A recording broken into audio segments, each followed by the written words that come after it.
के पास खाने की व्यवस्था की भी दिक्कत हो गई थी, तो तत्काल 10-10 हजार रुपया दे करके कि आप लोग अपना रोजगार करो, और उसमें भी था कि आप लास्ट में 3,000 रुपया का सब्सिडी उसमें भी। तो काम तो करने से ही होता है ना।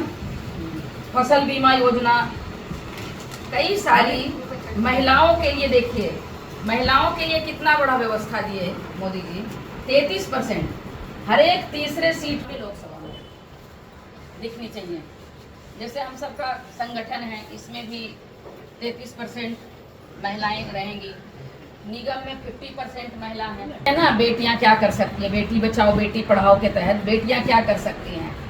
जब हिंदुस्तान और पाकिस्तान का युद्ध चल रहा था और लोग घर में बैठ करके लोगों के मन में ये लग रहा था पता नहीं क्या हो जाएगा, दिल्ली देश की राजधानी है, कहीं दिल्ली पे ही ना न्यूक्लियर बम फेंक दे, कभी किसी के मन में। लेकिन ऐसा डर कब था? जब कांग्रेस की सरकार थी। कांग्रेस के सरकार में 53 बार इस तरह का हादसा हुआ और लोग एक दूसरे का मुंह देखते थे।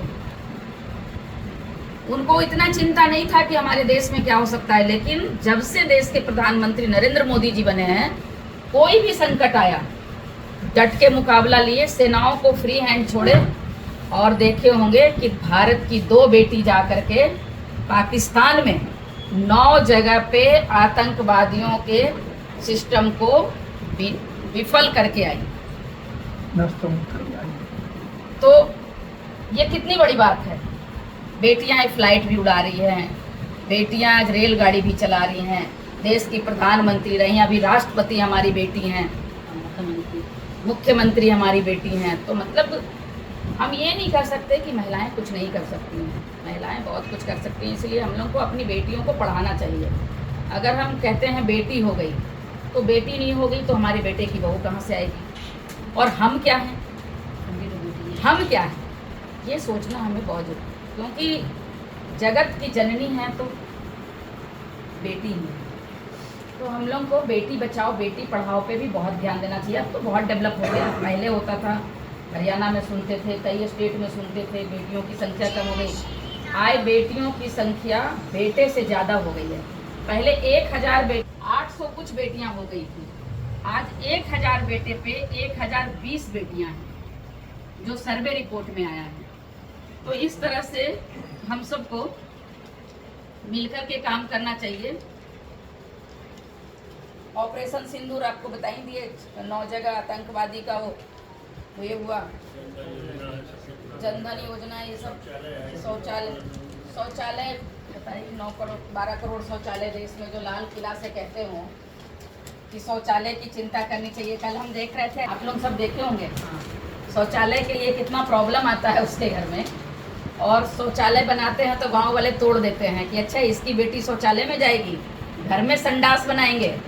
और जब लास्ट में उनकी माताजी गिर जाती हैं तो टूटे हुए स्थान पे उनको बिठाते हैं, फिर कहते हैं नहीं ये ज़रूरी है, फिर बहू को लाते हैं और बहू के हाथ से रिबन कटवाते हैं। गांव में क्या होता था, औरतें खाना नहीं खाती थी, दिन में ज़्यादा पानी नहीं पीती थी, दिन में अगर प्रॉब्लम हो गया तो कहाँ जाएंगे।